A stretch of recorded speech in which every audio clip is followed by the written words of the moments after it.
টাঙ্গুয়ার হাওর বাংলাদেশের উত্তর পূর্ব কোণের সিলেট বিভাগের সুনামগঞ্জের এক প্রাকৃতিক সৌন্দর্যের স্বর্গরাজ্য, যেখানে নীল আকাশ, মেঘালয়ের সুউচ্চ পাহাড় আর চোখের সীমানা ছাড়িয়ে যাওয়া এক অন্তহীন সবুজ স্বচ্ছ জলরাশি। এখানে প্রকৃতি তার রূপের সবটুকু উজাড় করে সাজিয়েছে নিজেকে।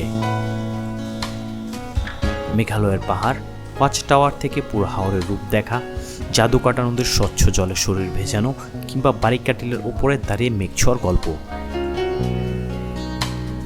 বাংলাদেশের অন্যতম সুন্দর জলাভূমি টাঙ্গুয়ার হাওর। প্রতি বছর হাজার হাজার পর্যটক এখানে ঘুরতে আসে। তবে অনেকেই মনে করেন টাঙ্গুয়ার হাওর ভ্রমণে অনেক বেশি খরচ হয়। কিন্তু আজকের ভিডিওতে আমরা দেখাবো কিভাবে খুবই কম খরচে ঢাকা থেকে নেত্রকোনা হয়ে সুনামগঞ্জের ধর্মপাশা উপজেলার বাদশাহগঞ্জ দিয়ে একদিনে টাঙ্গুয়ার হাওর ঘুরে আসা যায়।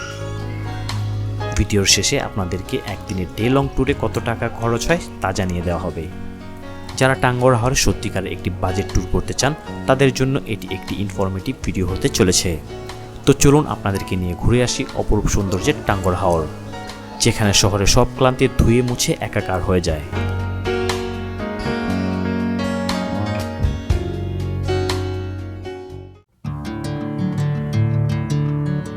আমাদের যাত্রা শুরু হয় 11 জুন রাত 11:30 ঢাকার আমিনবাজার থেকে। যেহেতু এটি একটি বাজেট ট্যুর, তাই আমরা একটি বিশ্বস্ত ট্রাভেল গ্রুপ সাবার ট্রাভেলার্স গ্রুপ এসটিজি এর মাধ্যমে তাদের টাঙ্গুয়ার হাওরের ডে লং প্যাকেজের আওতায় তাদের রিজার্ভকৃত গাড়িতে যাত্রা শুরু করি। আমাদের বাসটি চলতে শুরু করে এবং নেত্রকোনা হয়ে সুনামগঞ্জ জেলার ধর্মপাশা উপজেলা বাদশাহগঞ্জ বাজারে খুব ভোরেই পৌঁছে যায়। এই রুটে যাতায়াত খরচ তুলনামূলক অনেকটাই কম এবং রাস্তার দূরত্ব সুনামগঞ্জের তাহিরপুর থেকে কিছুটা কম এবং যাত্রাটাও বেশ উপভোগ্য। পথের দুই পাশে সবুজ প্রকৃতি, গ্রামের মনোমুগ্ধকর দৃশ্য আর হাওর অঞ্চলের অপরূপ সৌন্দর্য দেখতে দেখতে খুব ভোরেই আমরা পৌঁছে যাই বাদশাহগঞ্জে। সম্পূর্ণ একটি হেকটেক জার্নি শেষে এই মুহূর্তে আমরা কিন্তু সুনামগঞ্জের ধর্মপাশায় পৌঁছে গেছি। আর এই ধর্মপাশা থেকে কিন্তু আমরা এই হাউস বোটগুলোতে উঠবো আর আজকে টাঙ্গুয়ার হাওরে সারাদিন দাপিয়ে বেড়াবো। তো সঙ্গে থাকুন এবং দেখতে থাকুন আজকের এই ব্লগটি।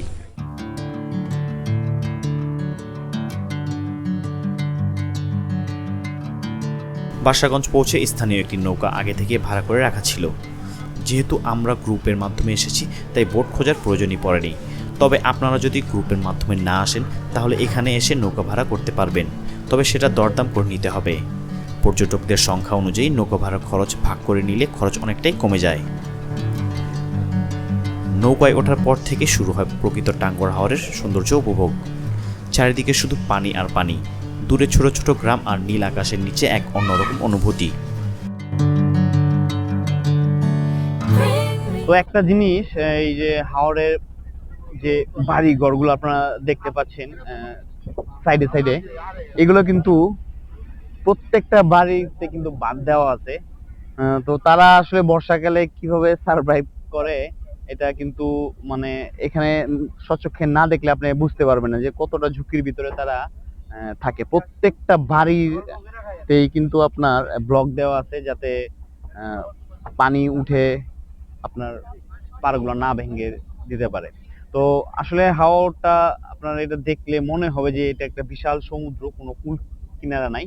টাঙ্গুয়ার হাওরের কিন্তু এটাই একটা কিন্তু চমকপ্রদ একটা কিন্তু ব্যাপার। আর এই মুহূর্তে কিন্তু বৃষ্টি হচ্ছে। এই হাওরের একটা স্পেশালিটি হচ্ছে যে কোনো সময় আপনার বৃষ্টি চলে আসতে পারে এবং আসেও। তো এখন পর্যন্ত সূর্যের দেখা নেই, প্রায় 7টা-8টার মতো বাজে। আর দিকে কিন্তু খাবার দাবার চলতেছে।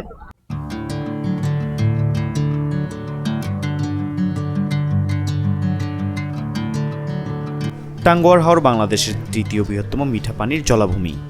এটি জীববৈচিত্র্যের এক বিশাল ভাণ্ডার। শীতকালে এখানে আসে দেশি বিদেশি অসংখ্য অতিথি পাখি। হাওরের মাঝখানে নৌকা নিয়ে চলার সময় মনে হবে যেন পানি আর আকাশ এক হয়ে গেছে। প্রকৃতিপ্রেমীদের জন্য এটি একটি সত্যি স্বর্গের মতো জায়গা, যা এইখানে না আসলে কোনো ক্রমেই বোঝা যাবে না।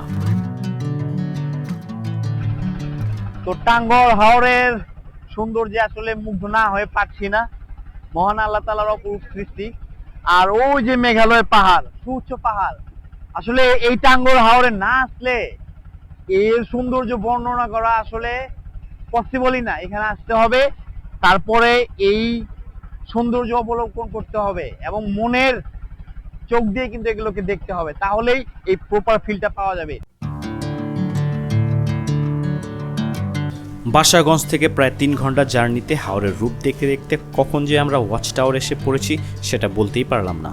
মহান সৃষ্টিকর্তা হাওরকে এতটাই সৌন্দর্যমণ্ডিত করেছে যে তা অবলোকন করতে করতে সময়টা যে কখন কেটে গেল বুঝতেই পারলাম না। এখন আমরা ওয়াচ টাওয়ারে এসে পৌঁছে গেছি। এখান থেকে ছোট নৌকায় করে আমাদেরকে ওয়াচ টাওয়ারের সামনে যেতে হবে, কারণ সরকার জীববৈচিত্র্য রক্ষার্থে ওয়াচ টাওয়ারের আশেপাশে কিন্তু বড় হাউস বোটগুলোকে ভিড়তে দেয় না, যার কারণে ছোট নৌকাতে করে আমাদেরকে সেই দিকে যেতে হবে। তো এটাই আসলে সেই ওয়াচ টাওয়ার, ওই যে ছোটখাটো ওয়াচ টাওয়ার আমরা এখানে দেখতে পাচ্ছি। তো ওইখানে বড় হাউস বোট বা কোনো বড় বোট ওখানে ভেড়ানো নিষেধ, সরকারি নিষেধাজ্ঞা আছে, যার কারণে আপনার ওইখানে ছোট নৌকা করে যেতে হয়। পার পার্সন 50 টাকা এবং 100 টাকার বিনিময়। এইখানে ভাসমান অনেক দোকান আছে, এই দোকানে আপনারা চা, কফি এবং জুস টুস পেয়ে যাবেন, সাথে সাথে চিপসও কিন্তু এখানে আছে আমরা দেখতে পাচ্ছি। তো এই মুহূর্তে আমরা একটা ছোট বোট নিয়ে নিলাম, আমরা এখন ওয়াচ টাওয়ার ওইদিকে যাব। ওই হিজল গাছ বলেন নাকি ওটা, ওখানে আমরা সময় স্পেন্ড করব। তো এইখানে কিন্তু সবাই কিন্তু লাইফ জ্যাকেট পরে নিতেছে। আমরা এখান থেকে পার পার্সন 50 টাকার বিনিময়ে ওয়াচ টাওয়ারের সামনে যাচ্ছি। অনেকে এখানে এসে গোসল করে। সবুজ রঙের পানি দেখতে কিন্তু বেশ চমৎকারই লাগে, তাই অনেকেই কোনো কিছু না ভেবেই এই পানিতে নেমে পড়ে। তবে আমি আজ এখানে গোসল করব না, কারণ পানিতে একটু শ্যাওলা রয়েছে, যেহেতু বর্ষার প্রপার পানি এখনও হাওরে আসেনি। তবে চারদিকের পরিবেশ আপনাদেরকে বেশ মুগ্ধ করবে। তো ওয়াচ টাওয়ারের এই জায়গাটা বেশ পপুলার পুরো টাঙ্গুয়ার হাওরে। অনেকেই কিন্তু এখানে চিল করতেছে, আপনারা দেখতে পাচ্ছেন, যে যার মতো করে কিন্তু চিল করতেছে। যে নেমে গেল আমাদের হোস্ট রাসেল। সবাই কিন্তু বেশ চিল মুডে আছে। তো এখন এখানে আমরা গোসল টোসল করবো।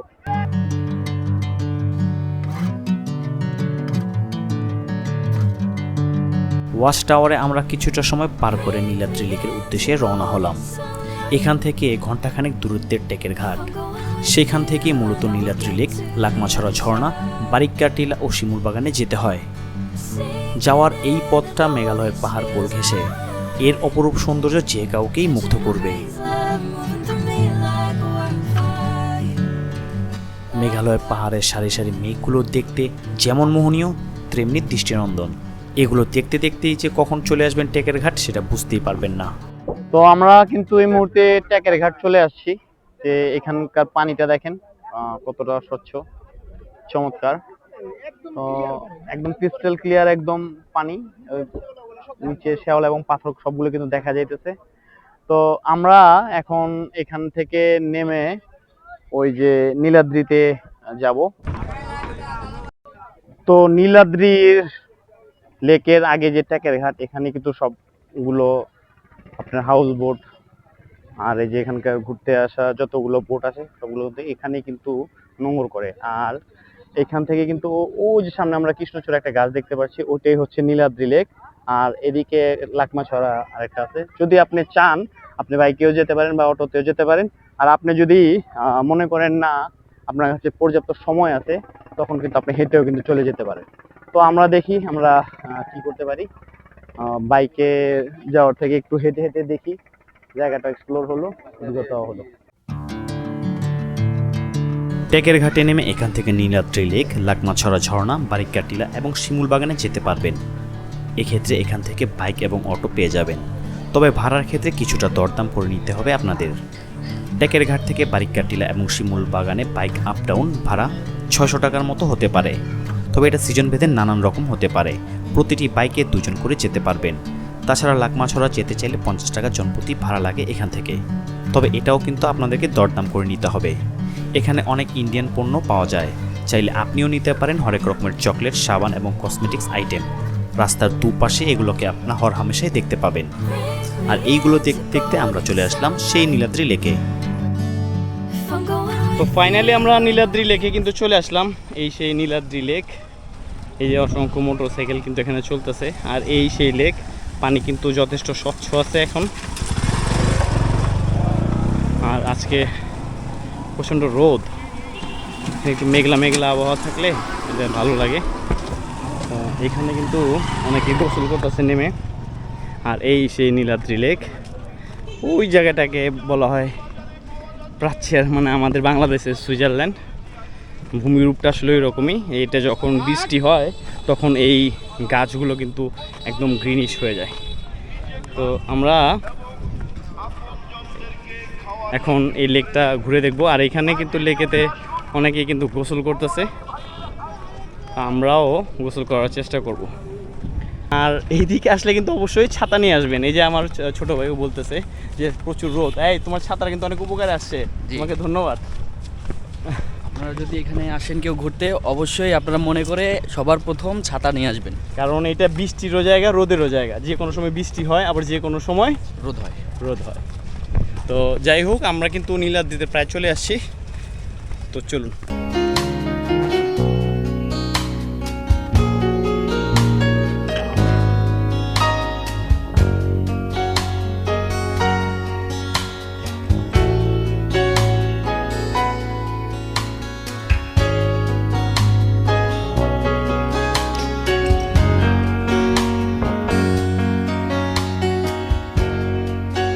তো এই মুহূর্তে আমরা আছি একদম নীলাদ্রি লেকের উপরের অংশে, যেটা আসলেই অনেক সুন্দর, খুবই সুন্দর। এটা যে ল্যান্ডস্কেপ, একদম আপনার কাছে মনে হবে যে আপনি অল্প সময়ের জন্য হলেও সুইজারল্যান্ডে চলে আসছেন। এই যে দেখছেন, এটার ভূমিরূপ কিন্তু প্রচণ্ড সুন্দর এবং নিজ হাতে সৃষ্টিকর্তা এটাকে কিন্তু সাজিয়ে রেখেছেন। চমৎকার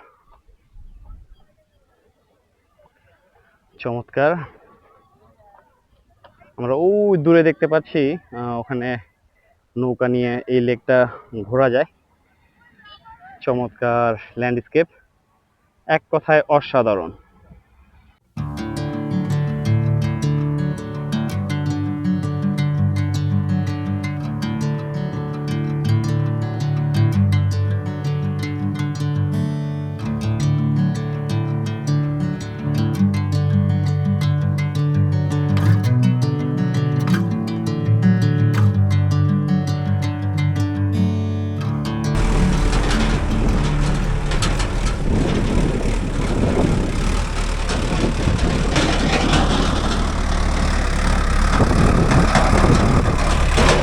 এইমাত্র আপনারা দেখলেন একটি এটাকে ট্রাক্টর দিয়ে একটা লরি বানিয়েছে। এটা কিন্তু গোসল করে গেল প্রচণ্ড গরমে, এই ট্রাক্টরের গোসল করার প্রয়োজন পড়ছে। আর আমাদের তো বলাই বাহুল্য, ভয়ঙ্কর অবস্থা। আমাদেরও এখন গোসল করতে হবে। আমরা কিন্তু এখন লাকমাছড়ার দিকে যাচ্ছি। এখন লাকমাছড়ায় আপনাদেরকে নিয়ে যাব, চলুন।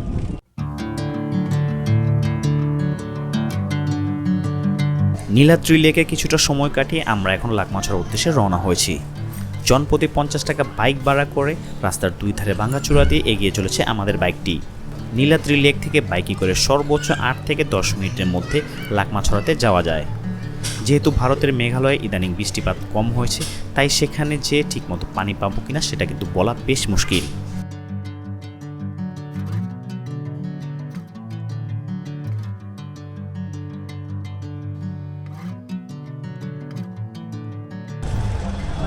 তো ফাইনালি আমরা লাকমাছড়া চলে আসলাম। তো এইখানে হচ্ছে লাকমাছড়া, ওই যে আমরা দেখতে পাচ্ছি ওটা কিন্তু লাকমাছড়া বলে।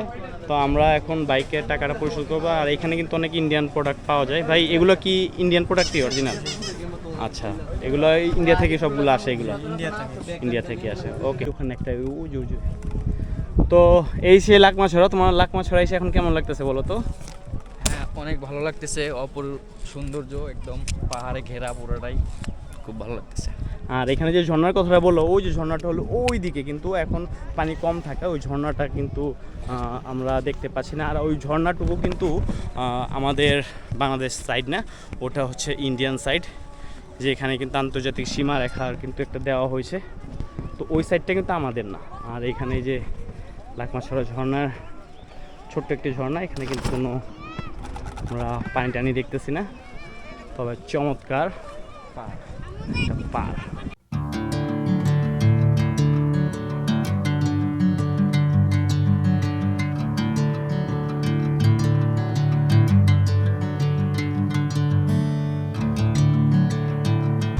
কিন্তু এখানে পাথর সংগ্রহ করতেছি অ্যাকুয়াস্কেপের জন্য বেশ ভালো। আমার কিন্তু আপনার কি বলে টেরারিয়াম, তারপর অ্যাকুরিয়াম, প্ল্যান্টেড অ্যাকুরিয়াম কিন্তু খুব ভালো লাগে। তো যার কারণে আমি এখান থেকে কিছু পাথর সংগ্রহ করে নিলাম এই লাকমাছড়া থেকে। আর এটা স্মৃতি হিসেবে থাকবে যে আমি লাকমাছড়া থেকে এগুলো নিয়েছিলাম।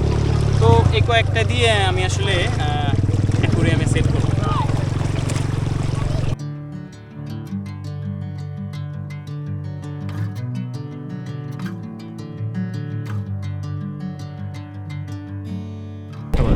তো এখন যেটা হচ্ছে লাকমাছড়া আমরা অনেক আশা নিয়ে আসলাম। তো এখন এখানে কিন্তু খুব একটা পানি নেই, আপনারা দেখতে পাচ্ছেন, কারণ ওদিকে মেঘালয়ের সম্ভবত বৃষ্টিপাত কম হচ্ছে, যার কারণে এইদিকে কিন্তু পানির ফ্লোটা একদমই কম, ধরতে গেলে নাই। আর পানিটা কিন্তু অস্বচ্ছ। তো যদি বৃষ্টি ওখানে বেশি হইতো তো সেক্ষেত্রে এখানে কিন্তু পানি আরও থাকতো। তো যাই হোক, তারপর ওভারঅল জায়গাটা কিন্তু অনেক সুন্দর, চমৎকার একটি ল্যান্ডস্কেপ। এটা ভাষায় বর্ণনা করার মতো না, এখানে এসে আসলে দেখতে হয়।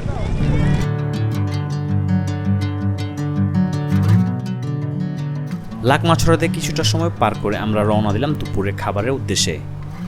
দুপুরের খাবার খেয়ে চলে গেলাম নীলাদ্রি লেকে, কারণ আগেই বলেছিলাম আমি ওয়াচ টাওয়ারে গোসল করব না। স্বচ্ছ এবং ঠান্ডা নীলাদ্রি লেকে গোসল না করে গেলে এই ট্যুরটা অসম্পূর্ণই থেকে যাবে। ঠান্ডা একদম, সব কিছু ঠান্ডা হয়ে গেল, কুল হয়ে গেল। লেকের পানিও ঠান্ডা। খাবারটা পরে ভাবি। রিমন কেমন লাগতেছে তোমার? ভালো লাগতেছে। ভালো লাগতেছে। পানিটা কিরকম? অনেক ঠান্ডা। অনেক ঠান্ডা। নীলাদ্রি লেকে তুমি গোসল করতেছো, এটা ভাবা যায়? আগে শুধু ইউটিউবে দেখতাম, এখন আজকে নিজে চোখে দেখতেছো। হ্যাঁ, তো আসলে এইটাই হচ্ছে সেই অসাধারণ লোকের। আমরা শুধু লেক ভ্রমণ করলাম না, আমরা লেকে গোসল করলাম। তো আপনাদের কাছে যদি এখানে আসার সুযোগ থাকে তাহলে অবশ্যই এই নীলাদ্রি লেকে গোসল করার চেষ্টা করবেন। অসাধারণ ভিউ, অসাধারণ। মানে জাস্ট পাহাড়গুলো দেখেন, মেঘালয়ের পাহাড়, এখানে একটা লেক, সুন্দর নৌকা চলতেছে, আর আমরা এখানে গোসল করতেছি। মানে কি বলবো, এক কথা অসাধারণ। এইখানে না আসলে এইটা কোনোভাবেই বোঝানো সম্ভব না যে এই জায়গাটা আসলে কত সুন্দর। চমৎকার ঠান্ডা পানি, চমৎকার। নীলাদ্রি লেকে ঘণ্টাখানেক গোসল করার পর শরীরটা বেশ চনমনে হয়ে গেল। এইদিকে এখানে গোসলের ফাঁকে যে কখন সময় চলে গেছে বুঝতেই পারিনি। ট্যুরের হোস্ট আমাদেরকে ফোন দিয়ে নৌকায় ফিরে আসতে বলছে, কারণ টেকের ঘাট থেকে বাদশাগঞ্জ যেতে আরও প্রায় 3 থেকে 4 ঘন্টা জার্নি রয়েছে। তো কি আর করার, বারিকার টিলা আর শিমুল বাগান এই যাত্রায় যাওয়া হলো না। তবে এটা আমি ইচ্ছাকৃতভাবেই যাইনি। পরবর্তী বছরের জন্য তোলা থাকলো এই দুইটি জায়গা। আবার যখন টাঙ্গাওয়ার হাওর আসবো তখন এই দুটো জায়গায় সবার আগে ঘুরে আসবো। টাঙ্গাওয়ার হাওরের বিকেলের অপরূপ সৌন্দর্য যে কাউকে বিমোহিত করবে। মেঘালয়ের পাহাড়গুলোর ভাঁজে ভাঁজে মেঘ আপনাকে অন্যরকম ভালো লাগে এনে দেবে। শান্ত স্নিগ্ধ হাওরের পানিগুলো যেন বারবার আপনাকে এই হাওরে ফিরিয়ে আনবে।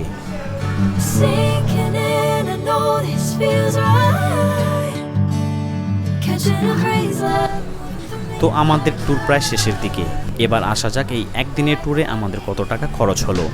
আমরা যেহেতু একটি travellers group, Savar travellers group STG এর মাধ্যমে এসেছি, তাদের টাঙ্গর হাওরের এই ডে লং ট্যুরের মূল্য ছিল মাত্র 1500 টাকা।